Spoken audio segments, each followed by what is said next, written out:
Oke, kita mulai saja ya. Suara saya terdengar tidak, Bu Zani? Oh ya, halo, Bu Zani, Iya, ya. Ibu. Oh ya, Hadir, mana Ibu. suaranya? Ya, Hadir Bu, ya. hadir Bu. Oke, hari ini praktek ya. Masih di jalan apa udah di rumah? Udah buka laptopnya nggak? Lagi di luar Bu. Masih hujan, Ibu. Hujan. Ya, terus gimana prakteknya? Ntar habis, kalau ini dicoba lagi ya.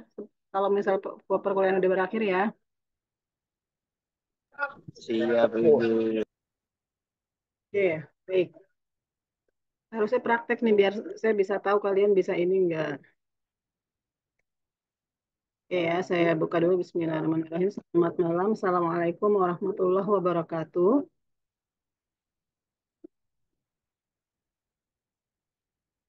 Oke, saya jangan ditinggal ini ya.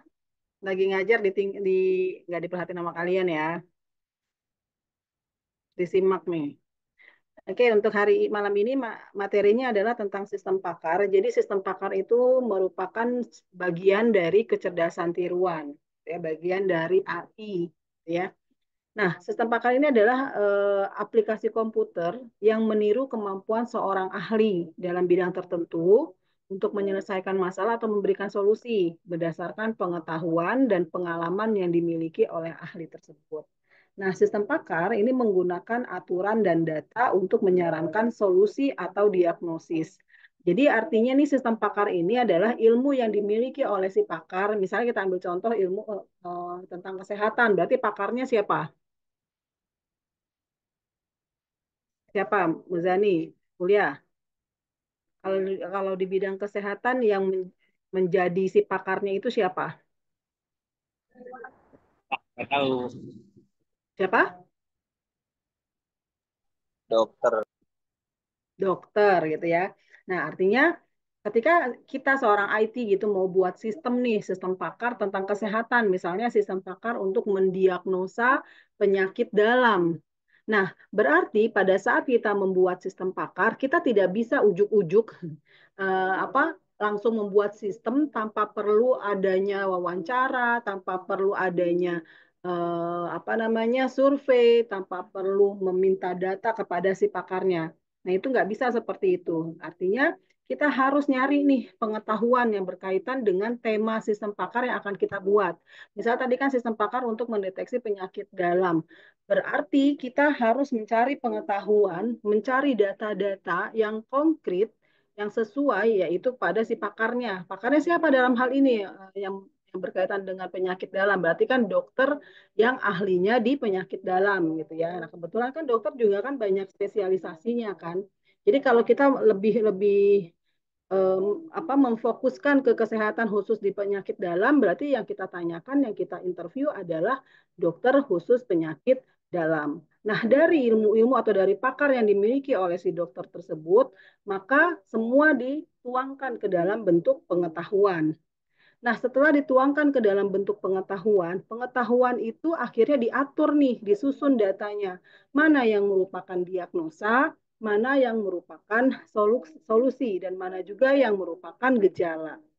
Itu kalau misalnya kita mau buat sistem pakar tentang kesehatan atau apa untuk mendeteksi penyakit dalam. Bu, apakah pakar hanya dokter saja? Tidak.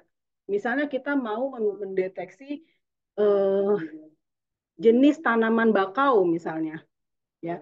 Berarti siapa pakar siapa yang kita tanya? Yaitu pakar yang misalnya pembudidaya tanaman yang kita tanya. Misal terus kita mau mendeteksi penyakit pada ikan hias misalnya. Maka pakar yang harus kita tanyai, data yang kita tanya yang harus kita dapatkan yaitu dari seorang pakar yang namanya siapa? Yaitu misalnya dokter hewan kayak gitu. Jadi semua pengetahuan yang atau wawasan atau ilmu yang dimiliki oleh si pakar itu dituangkan ke dalam sistem. Nah, tujuannya sistemnya itu apa? Yaitu tujuan sistem itu memudahkan ya entah itu memudahkan pasien, memudahkan konsumen atau intinya memudahkan orang banyak untuk mendapatkan informasi yang berkaitan dengan apa yang dicari oleh si konsumen tersebut. Misalnya saat ini kan yang lagi booming kalau tentang kesehatan, halo dokter gitu. Jadi kalau misalnya kita eh, apa namanya kayak ngerasain sesuatu nih sakit tapi nggak tahu sakitnya apa, cuma gejala-gejalanya tuh sering ada di tubuh kita misalnya. Mau ke rumah sakit males gitu ya, mau ke dokter juga males gitu. Akhirnya cara cepatnya adalah langsung tanya ke halo dokter misalnya.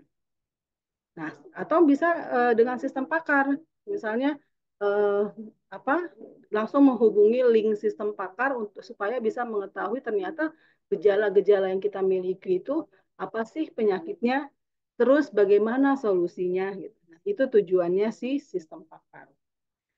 Oke, berikutnya adalah komponen utama dalam sistem pakar. Jadi sistem pakar ini terdiri dari beberapa komponen yang saling bekerja sama untuk mencapai goals atau mencapai tujuan. Nah, komponen-komponennya apa saja? Yang pertama adalah basis pengetahuan atau knowledge base. Nah, ini artinya yang tadi saya sampaikan, data-data yang kita survei, yang kita dapatkan dari hasil wawancara atau dari hasil apa namanya?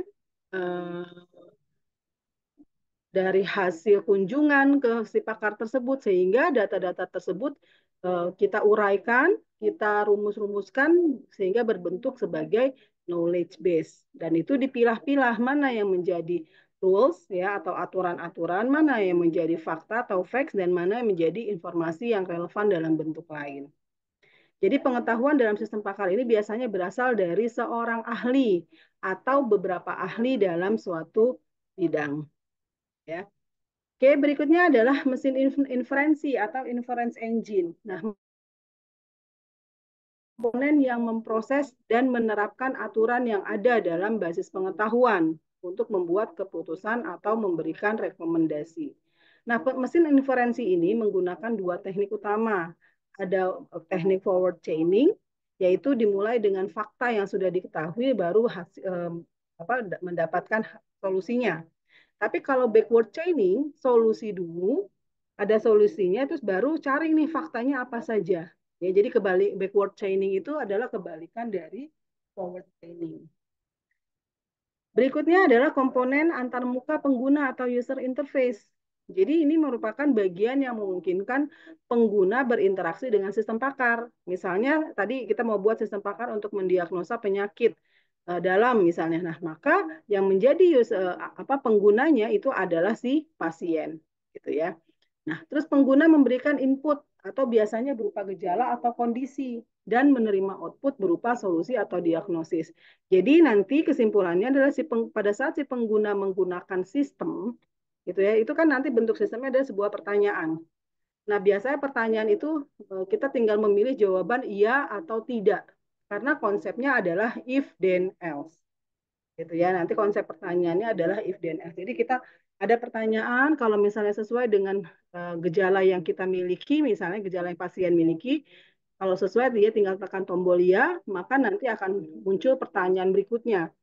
Terus kalau tidak nanti akan pertanyaan berikutnya sampai akhirnya terakhir mendapatkan goals-nya apa atau mendapatkan solusinya apa.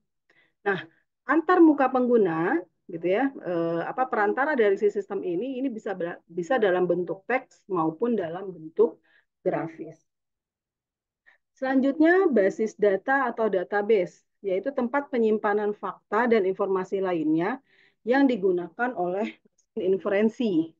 Nah, basis data ini fungsinya adalah menyimpan data yang tadi dari basis pengetahuan ya, atau knowledge base, yaitu dalam proses inferensi dan memastikan bahwa sistem memiliki data yang akurat dan up to date.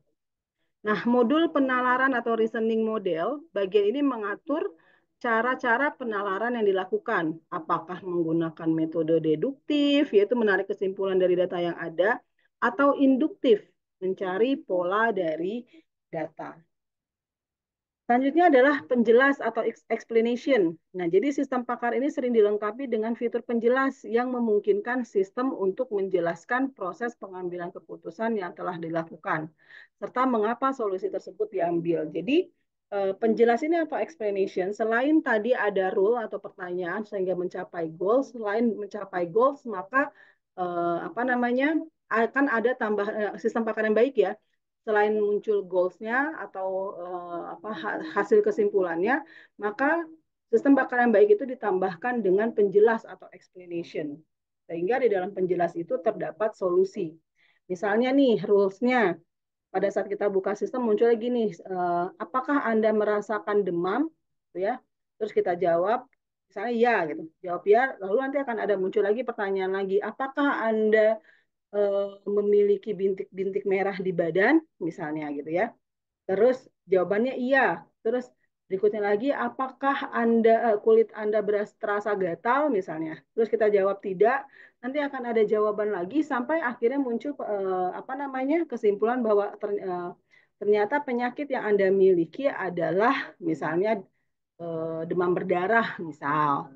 Maka solusinya adalah untuk menaikkan trombosit Anda, maka Anda disarankan untuk membanyak apa untuk sering apa minum gitu dengan frekuensi berapa berapa hari eh, apa berapa gelas dalam sehari dan lain sebagainya. Nah, itu artinya ada penjelas atau explanation.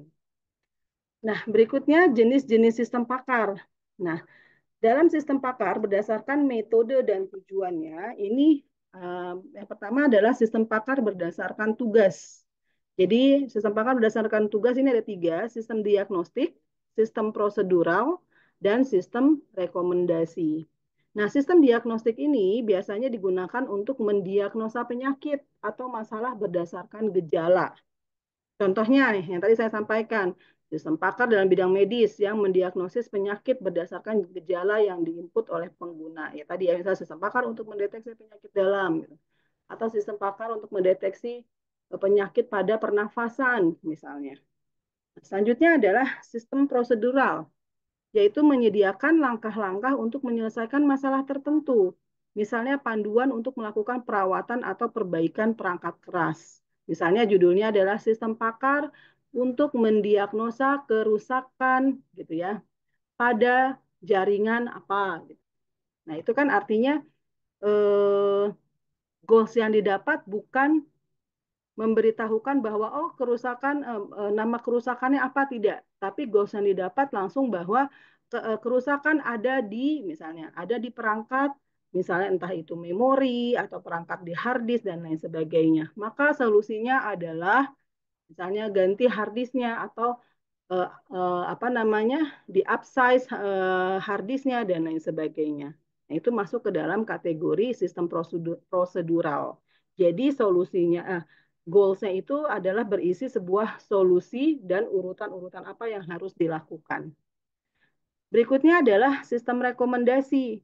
Sistem rekomendasi ini memberikan rekomendasi berdasarkan kebutuhan atau preferensi pengguna. Misalnya sistem rekomendasi film atau produk. Gitu. Jadi hasil akhirnya ini ada rekomendasi-rekomendasi. Gitu ya. Selanjutnya sistem pakar berdasarkan pengambilan keputusan. Ya.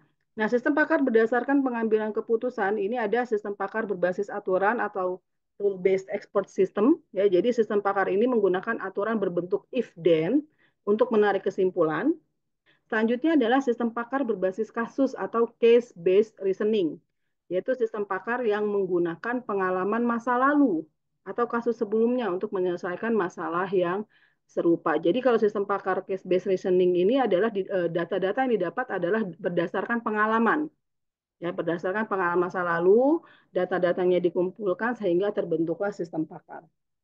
Berikutnya adalah sistem pakar berbasis model atau model based expert system.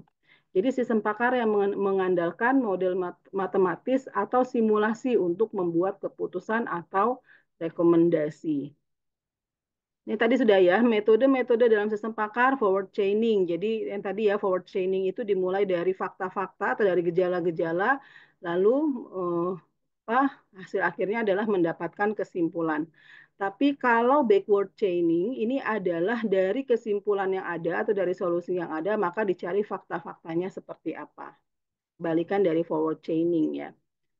Logika fuzzy. Nah, ini digunakan untuk menangani ketidakpastian dan ambigu ya dalam proses pengambilan keputusan. Nah, untuk logika fuzzy ini cocok untuk masalah yang tidak memiliki solusi pasti ya dan melibatkan keputusan berdasarkan nilai-nilai yang tidak dapat dipastikan dengan pasti.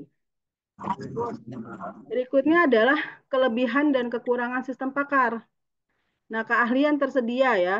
Sistem pakar memungkinkan pengguna mengakses solusi kapan saja tanpa memerlukan kehadiran seorang ahli. Nah, ini kelebihan dari sistem pakar. Sistemnya tersedia dan bisa diakses kapan saja. Tanpa perlu, jadi kan kalau misalnya kita mau berkunjung ke dokter kan biasanya dokter punya waktu kunjungan gitu ya. Ada waktunya gitu, ada jadwalnya. Tapi kalau sistem pakar, kelebihan dari sistem pakar itu kita bisa akses kapan saja. Yang penting intinya online gitu ya. Nah, berikutnya adalah kelebihannya mengurangi ketergantungan pada ahli. Ya, jadi kita tidak bergantung eh, pada dokter misalnya kalau berkaitan dengan sistem apa namanya mendeteksi penyakit gitu ya. Jadi cukup kita tanyakan ke sistem pakar walaupun akhirnya ujung-ujungnya ke dokter juga, tapi apa namanya solusi pertama gitu ya untuk mendapatkan info cukup kita kunjungi dulu sistem pakarnya langkah berikutnya baru misalnya memang penyakit yang kita derita lebih parah atau misalnya sudah tidak bisa kita tangani lagi maka kita bisa langsung merujuk ke dokter. Berikutnya kelebihannya adalah pengambilan keputusan yang konsisten. Jadi sistem pakar dapat menghasilkan keputusan yang konsisten berdasarkan pengetahuan yang ada. Nah, kekurangannya apa? Kekurangannya adalah kesulitan dalam mendapatkan pengetahuan. Ya, jadi proses pengumpulan dan penyusunan pengetahuan dari ahli bisa memakan waktu dan biaya yang tinggi. Nah, ini kekurangannya adalah berkaitan dengan pada saat proses pembuatan sistemnya ya. Jadi bukan ini kekurangannya yang dirasakan bukan dari si konsumennya tapi dari tim IT yang sedang memproses pembuatan sistem pakarnya. Itu. Jadi kesulitannya memang harus butuh waktu yang lama untuk mendapatkan data yang konkret yang berkaitan dengan tema atau apa namanya judul yang berkaitan dengan sistem pakar yang akan kita buat. Selanjutnya kekurangannya adalah tidak fleksibel. Jadi sistem pakar terbatas pada pengetahuan yang ada di dalamnya dan tidak bisa beradaptasi dengan situasi baru di luar pengetahuan tersebut. Karena bisa jadi, kenapa dikatakan tidak fleksibel? Dia sifatnya kaku karena sistem tetap aja namanya sistem, sepintar-pintarnya sistem atau sepintar-pintarnya komputer masih tetap apa namanya pintar manusia gitu ya. Jadi di sini sifatnya kaku kalau sistem pakar. Karena apa? Karena eh, goals dan gejala yang didapatkan dari si sistem yang kita gunakan itu dia tampil sesuai dengan data yang dia terima di dalam database yang ada di sistem tersebut. Lain halnya kalau misalnya kita konsultasi langsung ke dokter gitu ya konsultasi langsung ke dokter kan dia kan fleksibel sifatnya dan tidak kaku dan apa kita juga berkonsultasinya bisa lebih bebas dengan narasi kita sendiri karena bisa jadi misalnya eh, pasien A yang menderita misalnya tentang COVID ya pasien yang menderita COVID dengan pasien yang lain yang menderita COVID bisa jadi ada beberapa gejala yang tidak sama padahal penyakitnya sama-sama COVID misalnya tapi bisa jadi untuk si A misalnya mengalami apa gangguan pada pencernaan pada saat COVID gitu ya. Tapi ternyata pasien yang B tidak gitu ya. Nah, kalau itu kita, apa sih Pak dua pasien tersebut konsultasi dengan dokter secara langsung, tentunya dia akan mendapatkan pengetahuan yang sesuai dengan apa yang diderita dari si dua pasien tersebut. Tapi kalau sistem pakar udah saklek. Artinya apa ya sistem pakar dia akan bekerja sesuai dengan inputan data yang sudah dimasukkan ke dalam database gitu ya. Nah, selanjutnya kekurangannya adalah memerlukan pemeliharaan rutin. Ya, jadi pengetahuan dalam sistem pakar harus diperbarui secara berkala untuk tetap relevan dengan perkembangan terbaru. Ya, jadi ini harus ada maintenance-nya. Jadi bisa jadi sistem pakar yang kita buat sekarang nih 2024 bisa jadi pada saat di apa 1 tahun ke depan itu ada beberapa rules yang sudah tidak sesuai dengan perkembangan pada saat itu, gitu ya. Karena bisa jadi penyakit influenza misalnya. Saat ini penyakit influenza gejalanya cuma eh, demam, pusing misalnya. Udah gitu. Ternyata di tahun berikutnya karena ada polusi dan lain sebagainya, gejala influenza itu makin banyak. Misalnya pusing, mata berkunang-kunang, demam, terus apa namanya sesak nafas dan lain sebagainya. Bisa jadi gejalanya akan semakin bertambah. Nah, maka butuhnya ini adanya apa harus ada maintenance. Jadi setiap waktu harus di-upgrade, setiap waktu harus di-update database-nya. Ya, ditambahkan lagi gejala-gejala yang semakin berkembang setiap tahun, setiap waktu dan lain sebagainya. Nah, ini adalah kekurangan dari sistem pakar.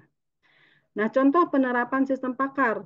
Ya, jadi beberapa contoh penerapan sistem pakar di berbagai bidang ini adalah misalnya dalam bidang medis. Ya, jadi eh, sistem pakar temanya adalah tentunya tentang diagnosa penyakit berdasarkan gejala dan hasil pemeriksaan. Berikutnya adalah bidang teknik. Ini adalah membantu teknisi dalam mendiagnosis kerusakan perangkat keras yang tadi sudah saya sampaikan. Bidang bisnis misalnya membantu dalam pengambilan keputusan, misalnya terkait tentang investasi, pemasaran dan operasional, gitu ya. Terus pertanian, misalnya memberikan saran tentang jenis tanaman yang cocok dengan kondisi tanah tertentu. Nah, terus bagaimana cara mengimplementasikan sistem pakar? Nah, sistem pakar itu dapat dibangun dengan menggunakan berbagai teknologi dan bahasa pemrograman. Misalnya pakai Python bisa, pakai PHP, web gitu ya bisa, pakai Java juga bisa, gitu ya. Nah, untuk saat ini supaya mempermudah, karena sebenarnya di pertemuan di semester-semester sebelumnya, di kelas yang lain ya, di kelas kakak kelas kalian yang sebelumnya untuk mata kuliah sistem pakar, prakteknya adalah menggunakan PHP berbasis web. Ya, cuma pada saat itu kan kelasnya masih offline ya, jadi saya lebih masih enak nih ngajarin praktikumnya. Sedangkan di sini kan kalian kondisinya online dan mungkin kalaupun bisa masuk tidak setiap pertemuan bisa bisa offline gitu ya. Nah, maka untuk mempermudah eh, implementasi dari sistem pakar ini kita praktekkan dengan menggunakan Python dan kalian pun sudah tidak perlu lagi bersusah-susah payah untuk install Python, cukup online saja di laptopnya dengan menggunakan Google Colab. Sama seperti kemarin pada saat sebelum UTS kan ya, kita praktek tentang penelusuran ya, pencarian search dengan menggunakan apa namanya? Metode BFS, DFS dan lain sebagainya. Oke, sampai di sini ada pertanyaan nggak sebelum kita langsung masuk ke contoh eh, apa studi kasus kecil-kecilan deh, lalu sampai ke codingnya nanti kita kita belajar sama-sama. Ada yang mau ditanyakan tidak? Sambil kalian mau apa yang mau ditanyakan, tunggu sebentar ya, dengerin azan dulu ya. Saya mute dulu ya.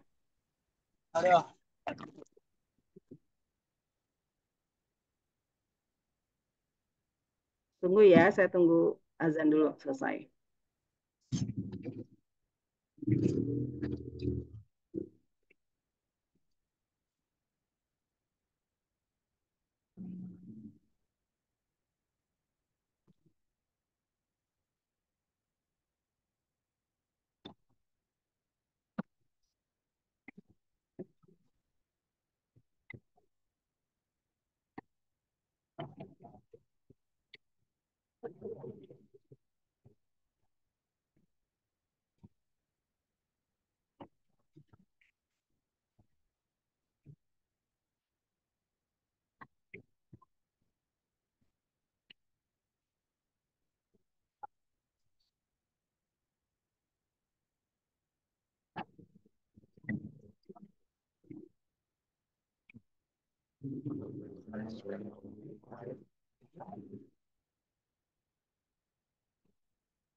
Oke, kita lanjutkan ya.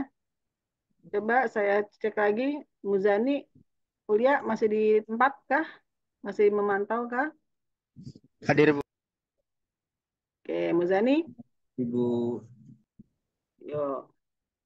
Oke, berikutnya kita langsung studi kasus implementasi sistem pakar. Jadi contoh kasus penggunaan sistem pakar, misalnya sistem pakar untuk diagnosa penyakit ya, untuk sistem pakar yang mendiagnosa penyakit.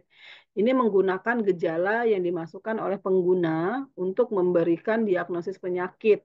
Misalnya seperti sistem pakar dalam bidang medis yang mendeteksi penyakit berdasarkan gejala yang dimasukkan oleh pasien. Terus contoh implementasi tentang tanaman, misalnya sistem pakar untuk deteksi penyakit tanaman. Nah, ini dapat digunakan untuk mendiagnosis penyakit tanaman berdasarkan gejala yang dilaporkan oleh petani. Nah, langkah-langkah untuk praktikum sistem pakar, yang pertama adalah tentukan topik sistem pakar. Ya, jadi topiknya apa nih? Nanti ini akan menjadi tugas kalian ya. Pilih domain atau area di mana sistem pakar akan diterapkan. Misalnya diagnosis penyakit, atau misalnya pemilihan jurusan kuliah, atau misalnya tentang topiknya tentang rekomendasi tanaman berdasarkan jenis tanah, atau tentang diagnosis penyakit pada hewan, atau pada tumbuhan, dan lain sebagainya itu bebas. Lalu kumpulkan langkah berikutnya setelah kalian menentukan topiknya, maka berikutnya adalah kalian kumpulkan pengetahuannya. Kalau misal tentang diagnosis penyakit manusia gitu ya, berarti kalian kumpulkan pengetahuannya dari dokter. Tentunya khusus dengan spesialisasi apa yang mau kita buatkan sistem pakarnya. Gitu ya.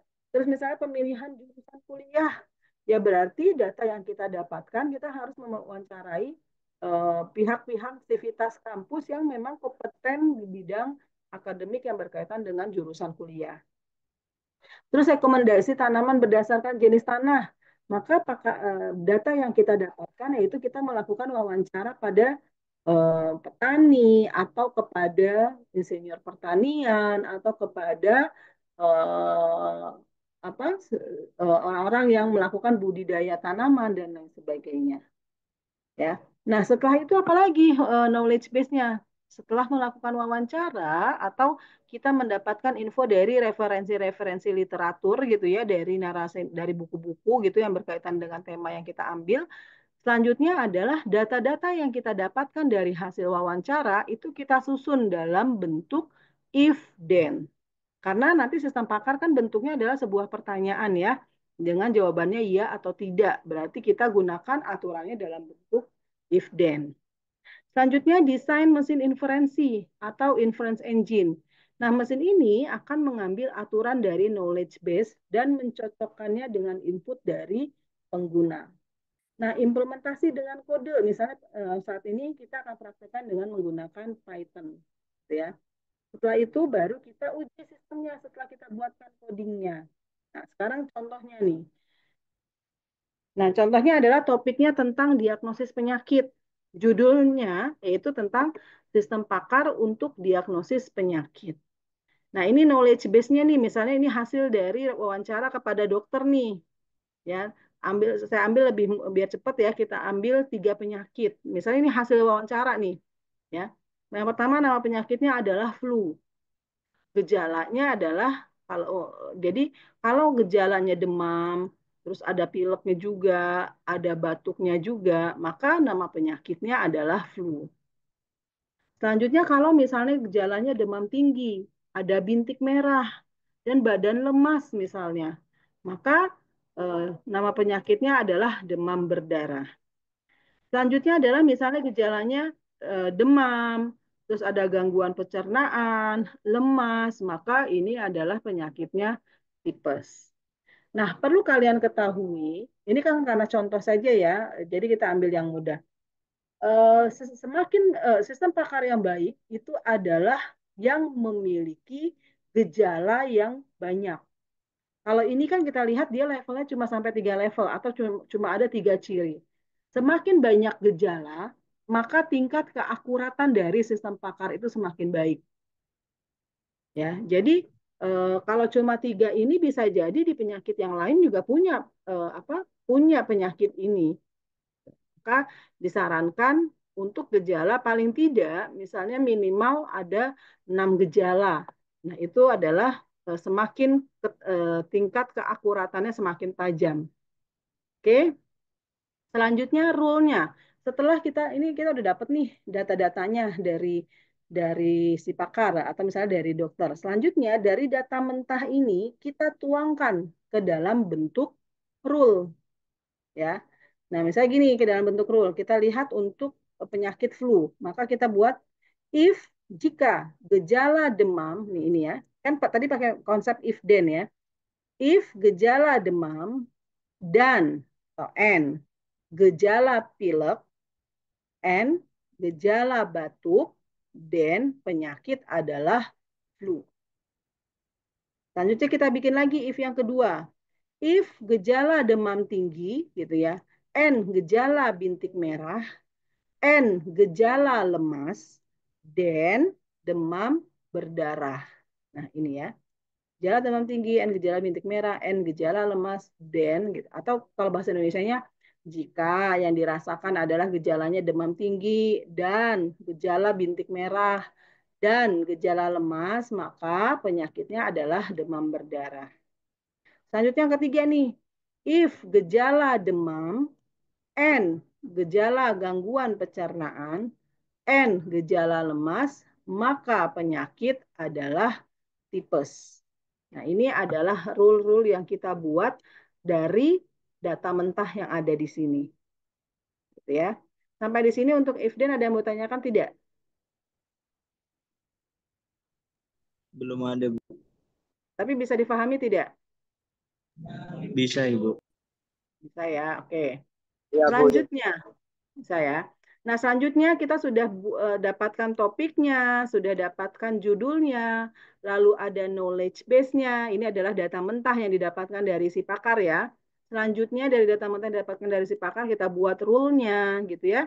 Nah, selanjutnya adalah kita tentukan mesin inferensinya apa nih untuk sistem pakar ini. Oh, ternyata forward chaining. Jadi dari gejala dulu, baru kesimpulannya. Itu namanya forward chaining. Tapi kalau backward chaining, kesimpulan dulu nih, gitu ya. Jika penyakit demam berdarah, maka gejalanya adalah demam tinggi, bintik merah, dan gejala lemas. Nah, itu adalah backward chaining. Ya, jadi solusi dulu atau kesimpulan dulu, baru dicari didapatkan gejalanya. Tapi kalau ini forward chaining, karena dari gejala-gejala yang diderita pasien, lalu kesimpulannya adalah ditemukan nama penyakitnya apa. Maka di sini kita tulis mesin inferensinya adalah forward chaining. Setelah itu tahapan berikutnya adalah kita buat pohon keputusannya. Nah, jadi sini kita lihat sistem pakar untuk diagnosis penyakit ini ada pohon keputusan. Tadi kan kita lihat untuk 3 gejala ini kita lihat di level yang pertama flu ada demam. Demam berdarah di sini demam tinggi. Tipes ini demam. Ya, flu dan tipes punya gejala yang sama nih, sama-sama demam. Demam berdarah juga sama demam, tapi dia demamnya tinggi. Nah, jadi kita anggap berbeda. Nah, maka di level pertama dia punya dua, yaitu demam dan demam tinggi. Kita lihat di pohon keputusannya. Demam dan demam tinggi. Ya, terus setelah demam ternyata dibagi dua lagi nih cabangnya. Ada pilek sama gangguan pencernaan. Nah, berikutnya pilek diturunkan ternyata kalau jawabannya iya, maka di sini tulisnya adalah batuk. Setelah apa gejala batuk, maka langsung didapatkan kesimpulannya apa. Sama halnya dengan ini, demam, terus gangguan pencernaan. Kalau iya dia lemas, kalau tidak, kalau iya maka kesimpulannya adalah demam berdarah. Selanjutnya adalah demam tinggi nih. Jika iya maka dia bintik merah, jika iya lemas, jika iya maka kesimpulannya adalah tipes. Nah ini adalah pohon keputusan. Jadi kalau misalnya kita baca gini, apakah gejala yang diderita, apakah mengalami demam gitu ya? Kalau iya dia kerjakan pilek, kerjakan pertanyaan yang berikutnya nih yang ini. Kalau tidak, kalau ini jawabannya tidak, maka dia membaca di temannya sebelahnya ya. Maka akan ada pertanyaan apakah demam tinggi. Nah, selanjutnya kalau misalnya demam tinggi jawabannya iya, dia langsung apa? Si sistem membaca ke yang di bawah.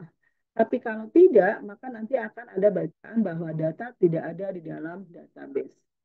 Dan seterusnya sampai mencapai kesimpulan. Ini adalah pohon keputusan. Selanjutnya, implementasi dengan coding Python. Muzani sama Ulia masih belum buka laptop, masih di jalan. Saya belum ada laptop Ibu. Lagi nggak di rumah tuh. Kenapa? Kenapa Ulia? Laptopnya lagi ada di rumah, saya lagi di luar, Bu. Nanti dicoba ya. Ya, Bu. Bisa dicobanya kapan? Kalau sudah bisa dicoba, eh, di capture, taruh di grup WA ya, untuk saya bisa memastikan bahwa kalian mencoba ini. Saya nggak mau, saya nerangin cuma angin lalu aja. Berikutnya nggak ngerti. Oke, ya Muzani, Ulia, ada laptop kan dua-duanya kan? Muzani punya laptop, Ulia punya kan?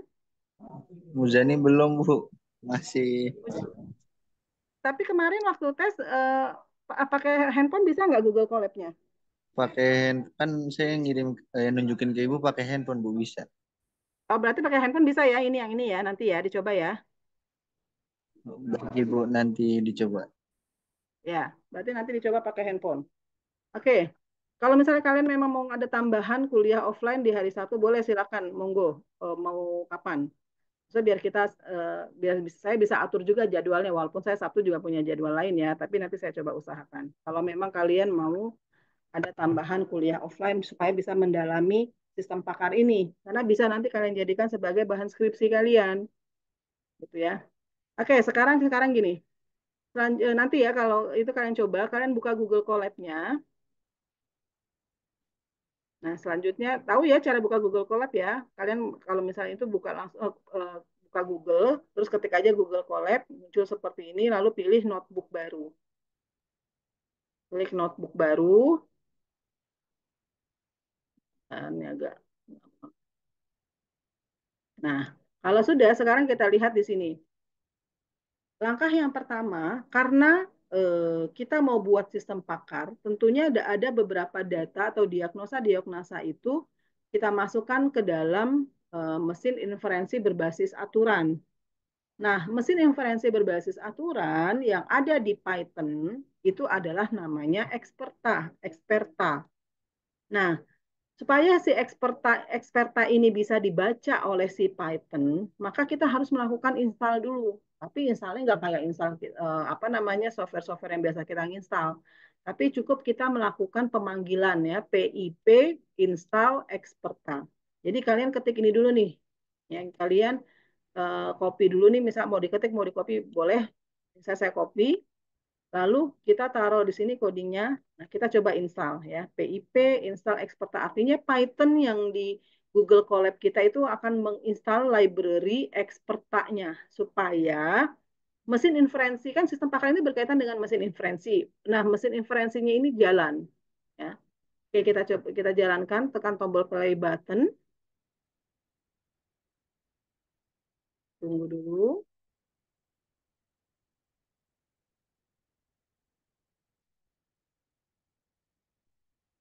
Agak lama ya ini.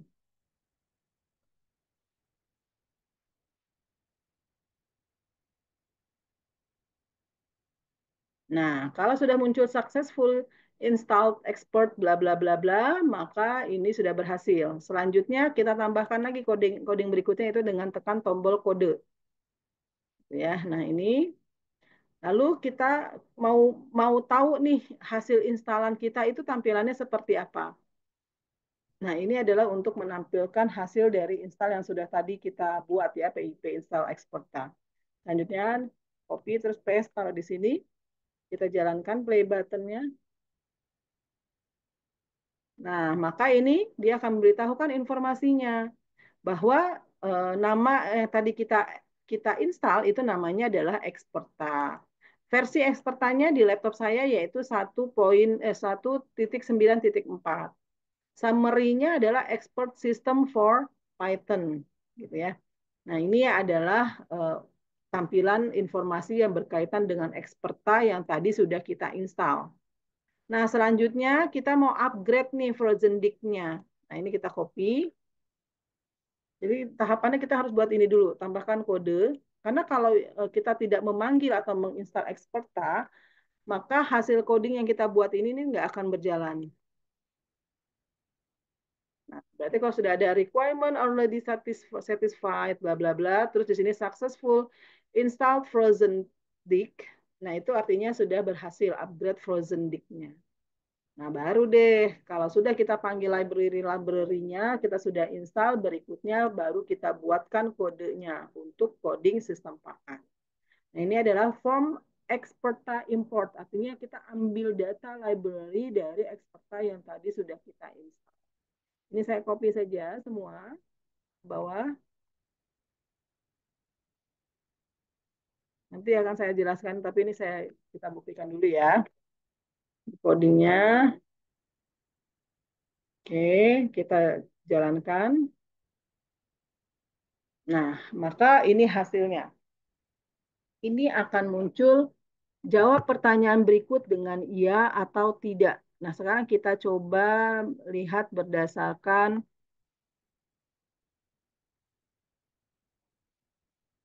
tabel ini deh, gitu ya. Nah, misalnya kita coba untuk yang flu, gejalanya demam. Di sini bintik merah. Kalau untuk flu ada bintik merah tidak? Halo, Tidak ada, Ibu. tidak. Berarti di sini kita jawabnya tidak. Enter. Selanjutnya gejala lemas. Di flu ada lemas tidak? Tidak ada, Ibu.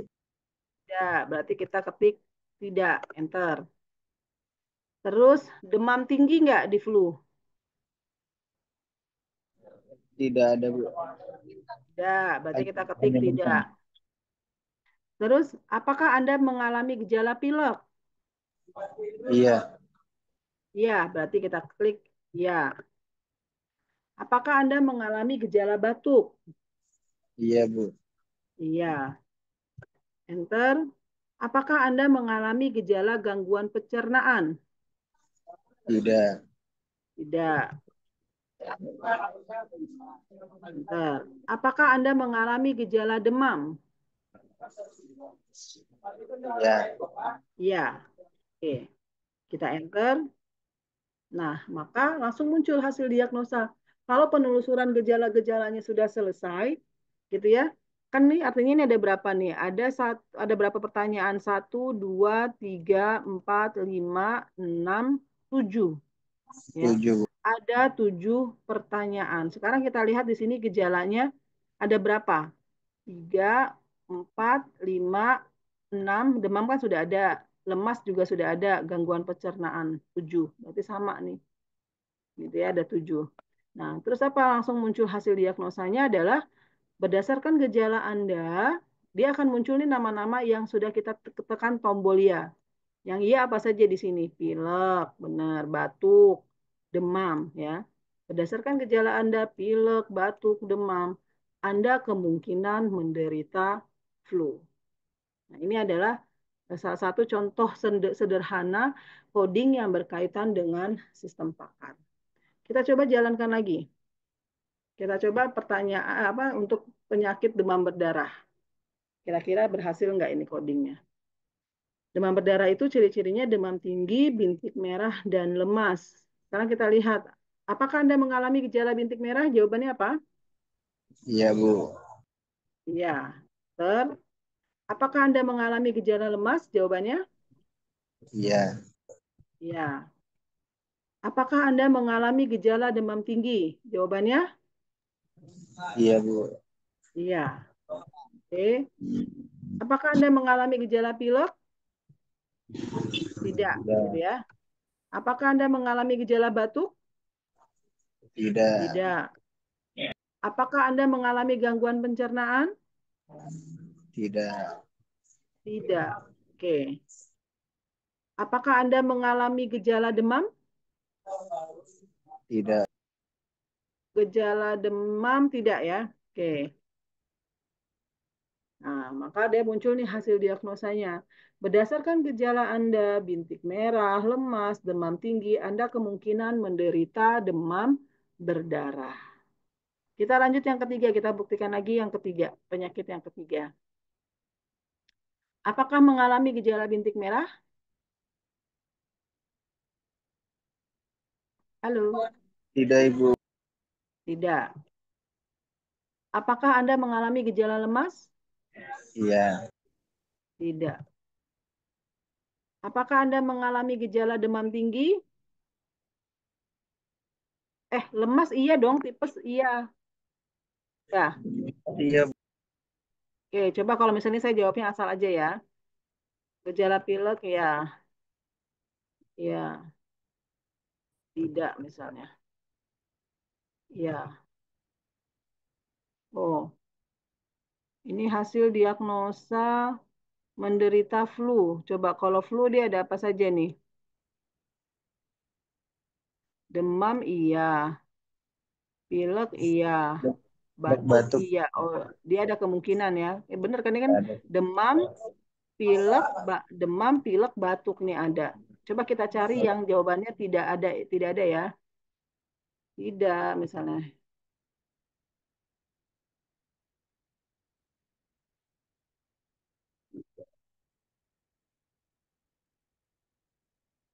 Tuh. Kalau misalnya kita salah, kita tipe nih, maka dia akan muncul jawaban hanya bisa ya atau tidak gitu ya. Tidak, iya, iya, iya, iya. Oh, ini masih pilek, batuk, gangguan pencernaan, demam, flu, pilek. Kalau misalnya ada bagian yang ada di sini nih, pilek, batuk, no. Kita cari yang tidak. Atau saya jawabnya tidak semua aja ya. Tidak.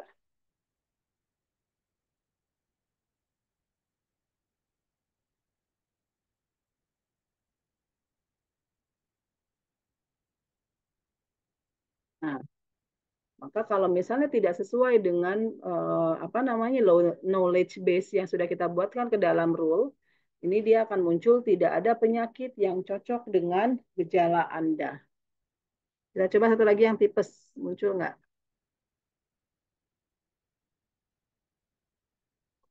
Tipes, bintik merah tidak, lemas iya, demam tinggi tidak,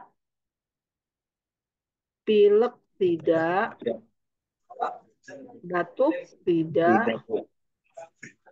gangguan pencernaan iya, demam iya. Iya. Nah, maka Anda kemungkinan menderita tipes. Nah, berarti berhasil ya. Oke, sampai di sini kalian sudah ada gambaran coding tentang sistem pakar? Sudah, Bu. Tinggal Ini Memahami codingnya ya. Abis ini langsung saya jelaskan dulu codingnya. iya. Oke, sudah. Nah, berikutnya saya jelaskan dulu ya.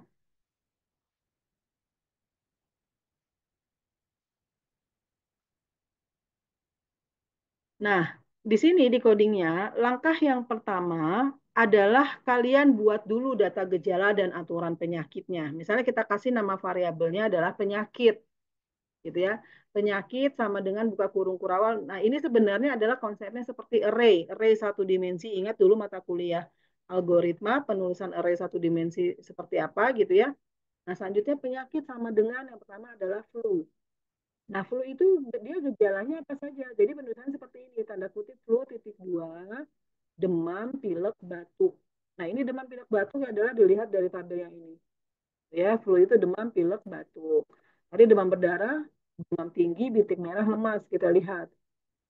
Demam berdarah, demam tinggi, bintik merah, lemas. Terus koma.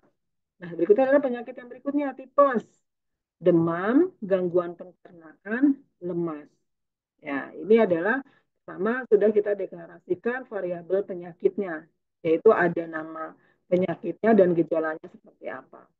Selanjutnya ini adalah perintah Python ya, kelas diagnosa penyakit, yaitu knowledge engine. Nah ini kenapa kita buat seperti ini?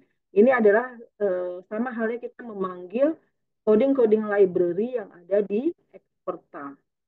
Nah, selanjutnya adalah dev underscore init underscore self, super init, self hasil diagnosa, dan sebagainya.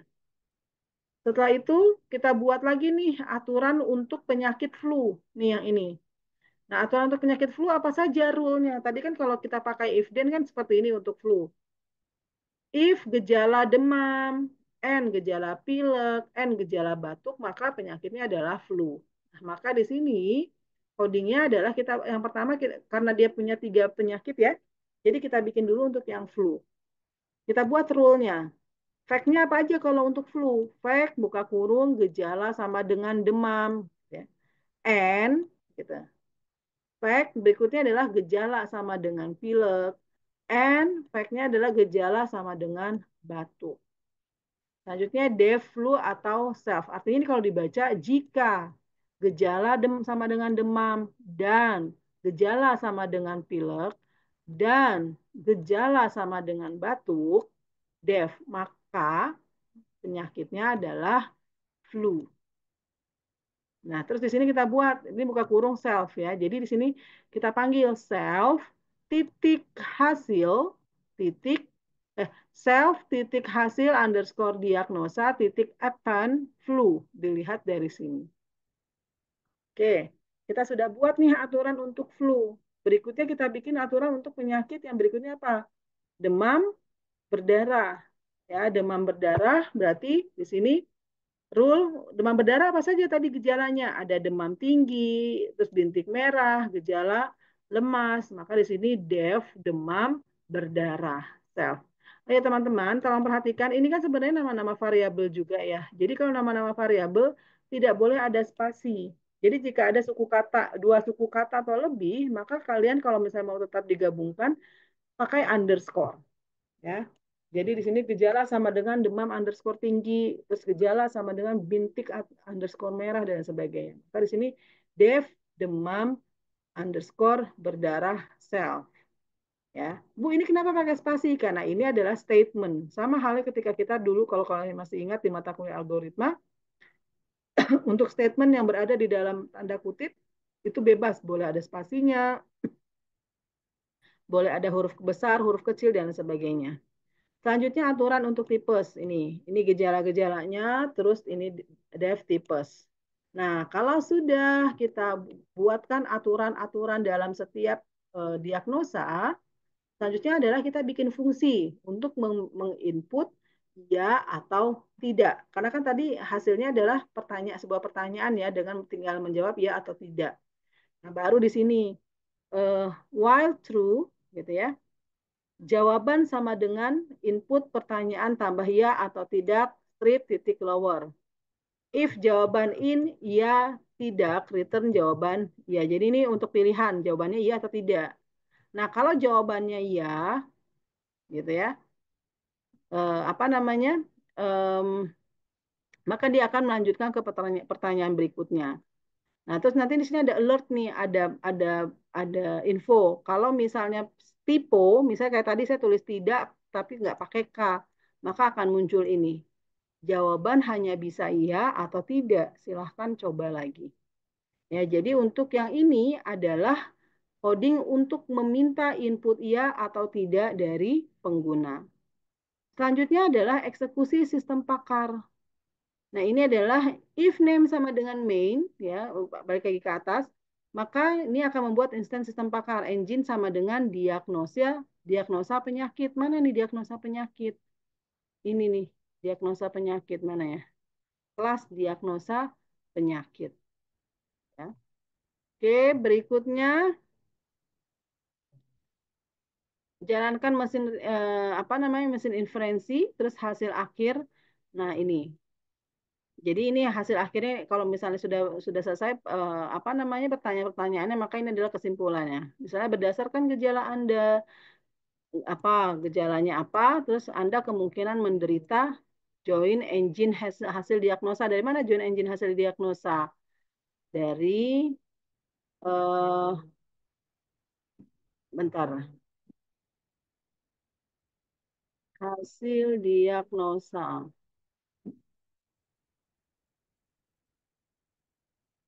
Ini ya, self titik hasil diagnosa nih. Nih, flu. Terus ini self hasil diagnosa apen. Nah, ini self hasil diagnosa.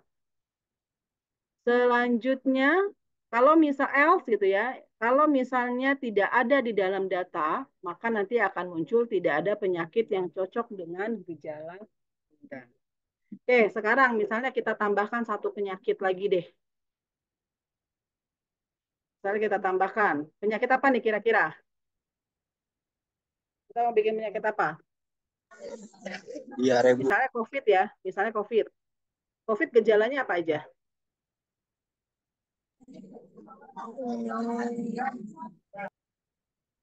COVID apa aja misalnya gejalanya?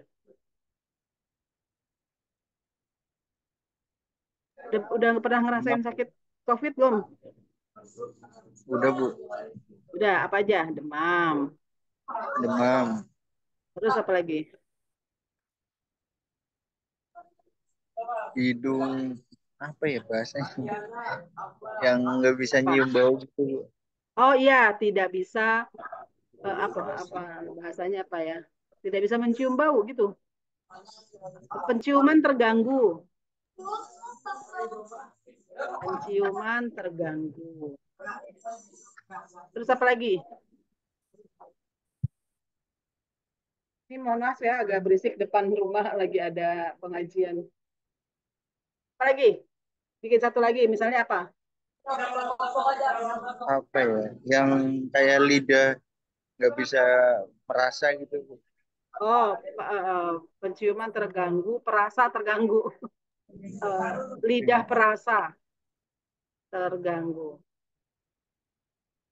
Oke, artinya misalnya ini kan kita hasil berdasarkan survei gitu dari dokter ini, COVID. Oke, berarti kita tambahkan kan rule-nya di sini kan. Rule-nya kita tambahkan di sini. Saya copy paste if gejala apa nih? Demam and gejala penciuman terganggu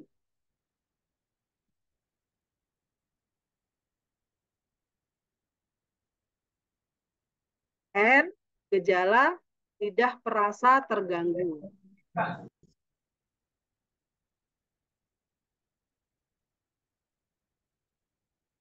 Oke, maka penyakitnya apa? Dan penyakit adalah apa? COVID. COVID. Oke. Nah, selanjutnya kalau sudah seperti ini kalian bikin lagi satu satu pohon. Berarti ini tentang apa? Gejalanya demam. Nah, berarti di sini kita tambahkan. Ini untuk saya geser dulu sebentar.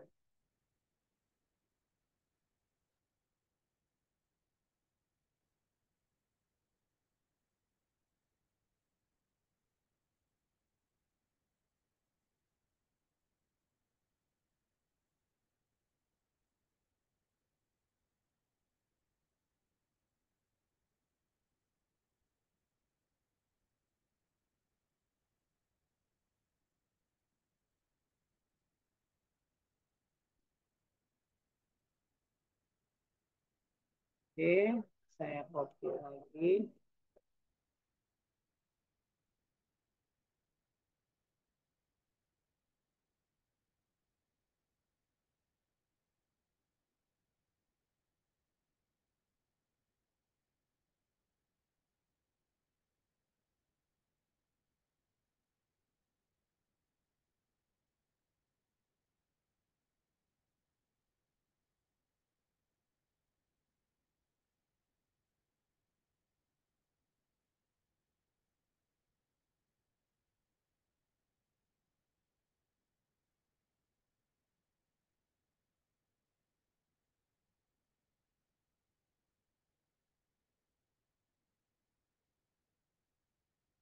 Oke, demam terus apa lagi tadi gejalanya?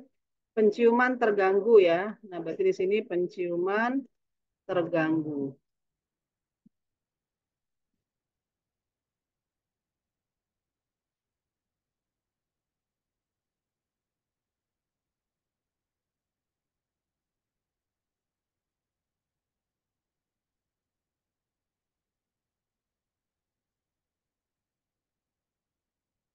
Oke, terus kita tambahkan di sininya habis penciuman terganggu apa tadi?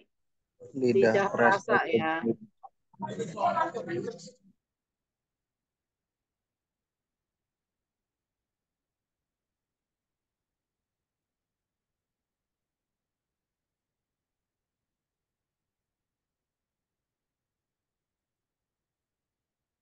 Oke, ini kita ganti COVID.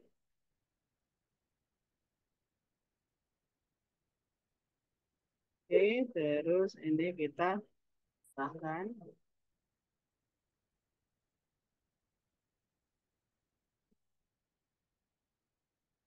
gitu ya. Nah, kalau sudah, berikutnya adalah kita buat codingnya.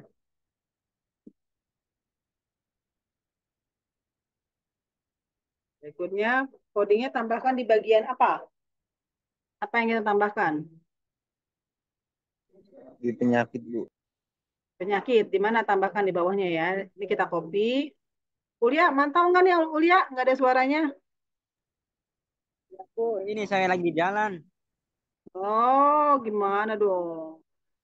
Koma. Nah, Walaupun berarti banyak ini suara ganti motor. ya. Oke, ini COVID. Oke. Terus tadi apa aja? Demam. Terus apa namanya? Cuman terganggu. Penciuman terganggu. Nah, untuk di coding, ini kan variabel, jadi kalian nggak boleh pakai spasi. Penciuman underscore terganggu. Terus apalagi tadi? Lidah perasa ya.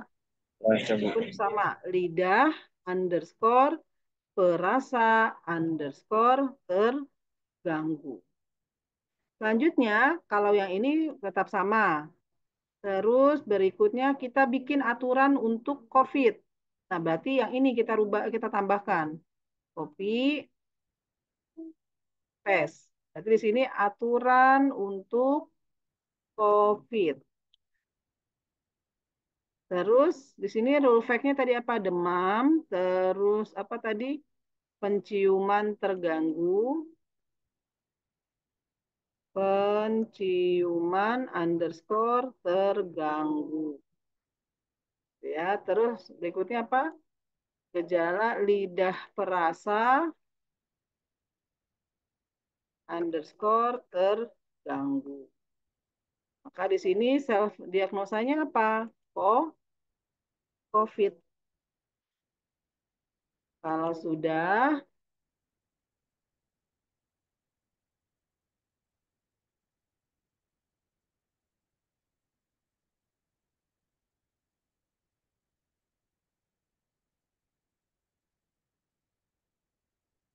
berikutnya bagian apa? Ini tetap sama, ini sama, ini sama. Oke, berarti yang berubah, yang kita rubah tadi cuma di gejala sama rule-nya ya. Oke, sekarang kita copy, kita tambahkan di sini COVID. Berarti di bagian ini ya, koma. Nah, oke, kalau sudah berikutnya tadi bagian mana lagi? Aturan ini ya untuk COVID-nya.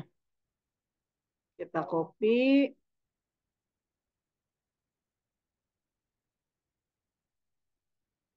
di sini ya, bagian sini. Enter. Oke, kalau sudah kita coba jalankan. Masih ada yang salah. Salahnya di bagian apa nih?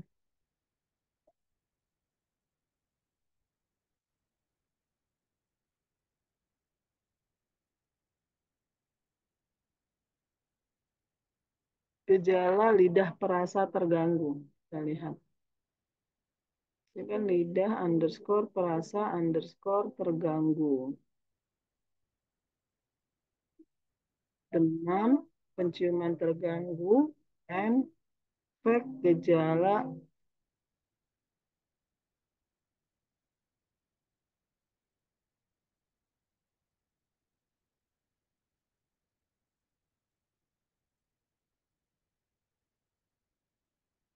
Saya coba ganti.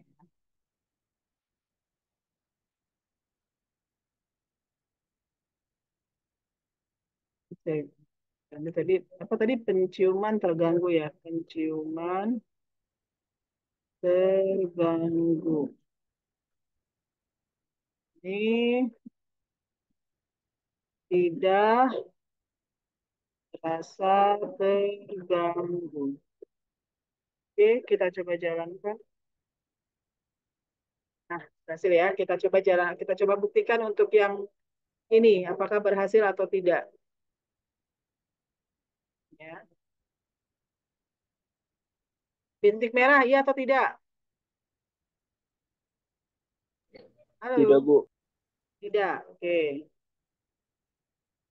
Lemas? Tidak, Ibu. Tidak. Demam tinggi? Tidak. Tidak. Penciuman terganggu? Penciuman terganggu? Iya, Bu. Ya. Pilek? Tidak. Batuk? Tidak. Oh, silakan coba lagi, saya tipu nih ya. Tidak. Gangguan pencernaan? Tidak. Lidah perasa terganggu? Iya. Demam?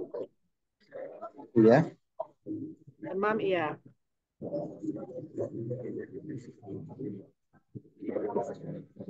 Nah, berdasarkan gejala Anda, penciuman terganggu, lidah perasa terganggu, demam, Anda kemungkinan menderita COVID. Ya. Jadi sampai di sini bisa dipahami? Kalian bisa merubah atau tambahkan gejala-gejala dan nama penyakit di codingnya? Ada yang mau Bisa, Ibu. ditanyakan? Bisa ya? Sepertinya cukup, Bu. Ya. Berarti tugasnya paling terakhir sampai besok di capture saja, ya. Untuk tugas sementara aja, maksud biar saya tahu kalian menyimak atau tidak. Tambahkan satu penyakit, dalam hal ini kuliah Muzani harus berbeda ya nama penyakitnya ya. Jadi harus tambahkan nih.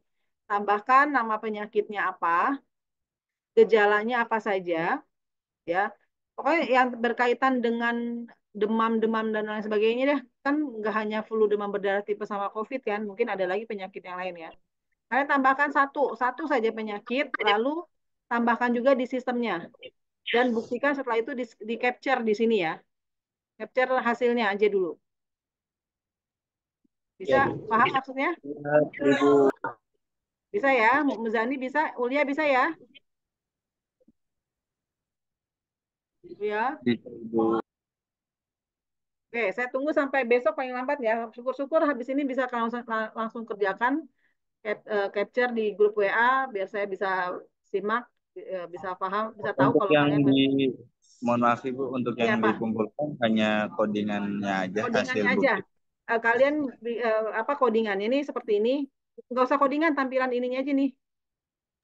Tampilan ini Siap. kalian terus sama nanti kalian jelaskan aja ngetik eh, tambahan penyakitnya apa, gejalanya apa.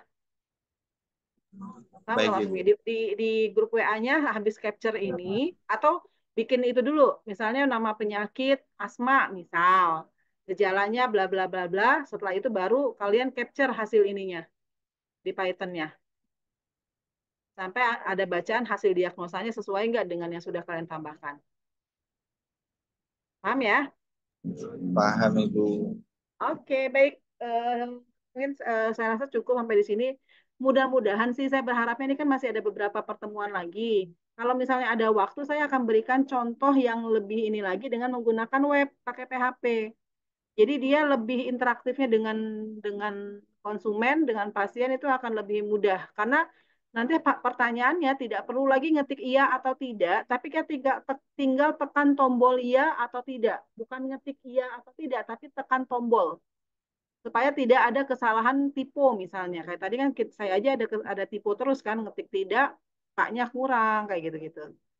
Kalau misalnya memang nanti masih ada waktu, tapi kalau misalnya tidak ya cukup dengan menggunakan Python. Apakah cuma sampai di sini saja? Enggak. Ini masih contoh sederhana. Ya, nanti masih makin ada lagi apa kita akan belajar dengan contoh-contoh yang komplit, yang complicated ya, masa permasalahannya complicated. Makanya besar harapan saya itu saya pengennya mata kuliah saya itu jangan disambi-sambi, jangan disambi-sambi lagi di jalan atau lagi apa gitu. Karena ini adalah mata kuliah penjurusan kalian, mata kuliah prodi. Yang harapannya adalah ini bisa dijadikan sebagai proyek kalian nanti di skripsi gitu loh. Supaya ada perbedaan antara skripsinya orang TI sama orang SI itu seperti apa. Karena kalau mata kuliah ini kan di SI nggak ada. Gitu Iya, ya, Bu. saya minta tolong ini kalian dalami nih. Pokoknya mata kuliah penjurusan itu kalian dalami. Harapan saya Siap. kan apalagi sekarang kan AI lagi ngetren nih. Enak kan misalnya lulus dari sini kalian punya kalian ini apa kalian saya di AI kan enak. Saya rasa juga akan apa untuk dapatkan pekerjaan juga akan lebih mudah. Oke, cukup ya sampai sini ya. Cukup, Ibu. Oke, terima kasih untuk kehadirannya malam ini. Mohon maaf kalau masih ada yang kurang jelas dari penyampaian. Selamat malam. Assalamualaikum warahmatullahi wabarakatuh. Waalaikumsalam warahmatullahi Wabarakatuh. Oke, wabarakatuh. saya tutup ya. Saya tunggu ya tugasnya ya, responnya ya. Baik, Ibu. Oke, saya tutup nih.